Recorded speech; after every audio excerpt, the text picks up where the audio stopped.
주님께서 여러분과 함께 마테오가 전한 거룩한 복음입니다. 주님 영광 받으소서.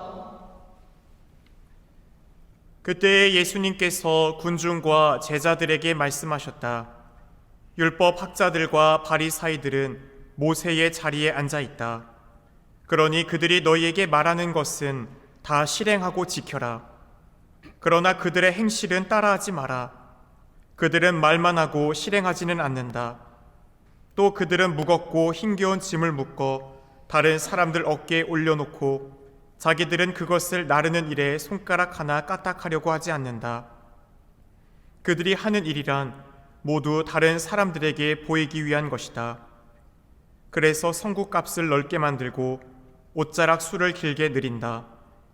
잔치집에서는 윗자리를, 회당에서는 높은 자리를 좋아하고 장터에서 인사받기를, 사람들에게 스승이라고 불리기를 좋아한다.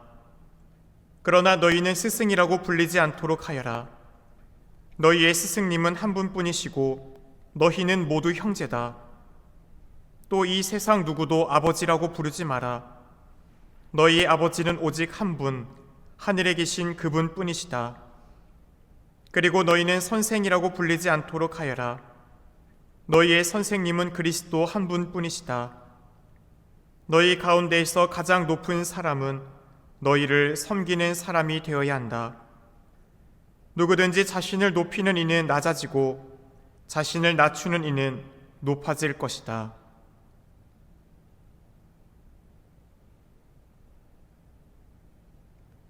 주님의 말씀입니다. 그리스도님 참여합니다. 참 예수님, 오소서. 성령님 새로나게 하소서. 오늘 복음에서 예수님께서는 율법 학자들과 바리사이들의 위선을 지적하시며 진정한 신앙인의 자세가 무엇인지를 우리에게 깨우쳐주고 있습니다. 특히 말과 행동이 불일치하는 신앙이 우리네 삶에 얼마나 공허한지를 경고하시며 겸손과 실천을 통해 하느님께 나아갈 것을 우리에게 강조하고 있습니다. 율법학자들과 바리사이들을 꾸짖는 오늘 복음 말씀은 저에게도 조금은 무겁게 다가옵니다. 강론대에서 권위를 한껏 누리고 있으니 그것이 모세의 자리를 할 수 있을 겁니다. 로만 칼라와 수다는 성구값이나 기다란 옷자락술과 무엇이 다르겠습니까? 교회 단체 어디를 가도 바로 저를 위해 가장 큰 자리, 가운데 자리를 늘 마련해 주시고 또 그 가운데서 저를 위해 모든 사람들이 먼저 첫째 자리를 다 앉히려고 하죠. 처음에는 그것이 부담스러웠지만 이제 어느 순간 당연시 어디를 가든지 가운데가 내 자리겠구나 하고 앉고 있는 저를 봅니다. 어느덧 자연스럽게 그 앉고 있는 저를 보면 흠칫 놀랄 때가 있습니다. 몸에 이것이 이제 자연스럽게 배워버렸다는 것이겠죠. 그렇게 오늘 또 주님께서 율법학자들의 자리, 모세의 권위를 갖고 있는 그 사제들의 모습, 그들의 악표행을 꾸짖는 오늘의 이야기는 결국 저에게 무거운 말씀으로 들립니다. 나는 교우들에게 좋은 표행을 보이고 있는가? 그들이 따라갈 수 있는 선한 행실을 보여주고 있는가? 그것이 먼저 오늘 1차적으로는 저에게 다가왔습니다. 하지만 동시에 오늘의 복음은 넓은 의미로 우리 교우분들 모두에게도 해당하는 말씀입니다. 말만 하고 실행하지 않는다. 우리는 어떻습니까? 우리는 누군가에게 한 말을 책임을 지려고 하고 있습니까? 말은 청산유수인데 정작 말만 하고 실행을 하지 않고 있진 않습니까? 예수님의 교육 방식을 보면 예수님께서는 당신이 말씀으로 누군가를 지도하고 가르치기 전에 늘 먼저 삶의 표양을 먼저 보여주십니다. 그렇기에 예수님의 말씀에 권위가 있었다라고 하죠. 모든 사람들이 예수님의 말씀을 듣고 놀랐던 이유는 바로 다른 사람들은 이렇게 얘기했다, 다른 누군가의 권위를 끌어서 다른 그전까지는 표현했다면 나는 이제 너에게 이렇게 말한다 하면서 당신께서 우리에게 가르침을 주는 동시에 그것을 먼저 삶으로 보여주셨다는 겁니다. 기도를 가르치시기 전에 먼저 당신이 늘 한적하고 외딴 곳에 가셔서 아버지와의 깊은 일치를 이루는 기도의 시간을 먼저 마련하셨습니다. 제자들은 예수님께서 밤새워 기도하시는 모습을 보고 또 먼저 가서 주님, 저에게도 기도하는 법을 가르쳐 주십시오 라고 청하게 되었죠. 섬김을 가르치실 때에도 예수님께서는 제자들의 발을 닦아주시며 먼저 섬김의 자세를 우리에게 보여주셨습니다. 주님이며 스승인 내가 너희의 발을 씻었으면 너희도 서로 발을 씻어주어야 한다. 내가 너희에게 한 것처럼 너희도 하라고 내가 본을 보여준 것이다.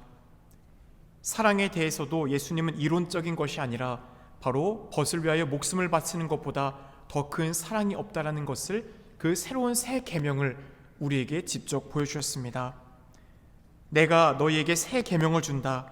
서로 사랑하여라. 내가 너희를 사랑한 것처럼 너희도 서로 사랑하여라. 바로 여기서 중요한 것이 내가 너희를 사랑한 것처럼 이라는 말씀이죠. 예수님께서 우리에게 앞서서 먼저 그 사랑의 모습을 보여주셨다라는 것이죠. 바로 예수님이 사신 것처럼 살아가는 것, 바로 그것이 신앙생활입니다. 우리의 신앙생활은 이론이 아니라 삶이죠. 그렇게 신앙생활을 우리는 늘 하기 위해 노력하는 이들입니다. 오늘 예수님께서는 우리에게 진정한 신앙인의 모습이 어떠한지를 다시 한번 깨우쳐주고 있습니다. 우리는 예수님의 뒤를 오늘도 따라가고 있는지 다시 한번 묻게 됩니다. 듣기 좋은 말만 하고 실천은 외면하고 있지 않습니까? 우리가 예수님의 말씀을 취사 선택하기 시작하면 예수님의 말씀은 힘을 잃어버립니다. 내가 하고자 하는 것, 원하는 것, 나에게 용기를 주는 것들만 우리가 받아들이려고 하고 삶에서 부담이 되거나 어려움이 있는 것을 우리가 밀어내기 시작한다면 그 말씀은 힘을 잃어버리게 되어 있습니다. 예수님께서 지적하신 모습들, 우리는 교회 공동체 안에서 혹 가정과 직장 안에서 얼마나 타인들에게 좋은 선한 모범을 보이고 있는지, 또 그들을 사랑으로 먼저 섬기고 있는지 다시 한번 돌이켜보게 됩니다. 그렇게 오늘 주님은 우리에게 말씀하시죠. 너희 가운데 높은 사람이 되고 싶냐? 그러면 섬기는 사람이 되어라는 것입니다. 자신을 높이는 이는 낮아지고 자신을 낮추는 이는 높아지게 될 것이다 라는 것을 주님은 우리에게 말씀하십니다. 그것이 바로 십자가의 진리입니다. 우리들이 따라가야 할 삶의 모든 진리의 방향성을 우리는 늘 두 팔 벌려 우리를 맞이하고 있는 주님의 삶의 모습에서 바라보고 있습니다. 얘들아, 이 길이 내가 가야 할 이 모든 사랑의 길의 정수이다. 자신을 내어놓는 이 가장 비참하고 약하고 수치스럽고 거부하고 싶은 이 모습이 구원으로 가는 가장 완벽한 길이다라는 것을 오늘도 우리는 바라보고 있습니다. 예수님께서 친히 보이신 사랑과 겸손의 삶을 기억합시다. 우리도 예수님처럼 그분의 뒤를 따라가는 사람들이 되어야 합니다. 말과 행동이 일치하는 신앙인 쉽지 않습니다. 그렇게 우리들이 또 우리의 삶 속에서 내가 말하고 있는 것, 다른 사람들에게 보여주기에 앞서 나의 삶을 실천하기 위해 무엇부터 할 것인지 오늘 주님의 성체를 보시고 단 한 가지라도 의지를 다잡으며 또 주님께 청하고 우리도 노력할 것을 다잡으면 좋겠습니다. 겸손하게 자신을 낮추고 사랑으로 서로를 섬기는 것이야말로 참된 그리스도인의 길입니다. 내가 실천할 수 있는 작은 애덕, 사랑의 행동은 무엇입니까? 그리고 다른 사람들에게 모범을 보이고 싶지만 하기 어려운 것은 무엇입니까? 예수님의 말씀을 어떻게 살아갈 수 있겠습니까? 이러한 질문들을 끊임없이 우리는 던져야 됩니다. 내가 주님을 사랑한다고 하면서 그분의 사랑을 정작 실천하고 있지 못하는 부분은 어디에 있는가? 내가 겸손함으로 나아가는 데 있어서 걸림돌로 다가오는 것은 무엇인가? 나의 말과 삶의 가장 큰 불일치는 어디에 있는가? 그리고 그것을 깨우쳤다면 내가 당장 실천해야 될 것은 무엇인가? 우리 스스로 묻고 또 대답하며 이 한 주 그것을 실천할 수 있도록 노력하면 좋겠습니다. 주님, 제 마음을 낮추어 참된 겸손을 배우게 하소서. 말뿐인 신앙이 아니라 삶으로 실천하는 믿음을 살게 도와주소서. 매 순간 형제 속에 있는 주님을 사랑으로 섬기며 당신의 뜻을 따르게 하시고 제 삶을 통해 하느님께 더 큰 영광과 찬미를 돌려드리게 하소서.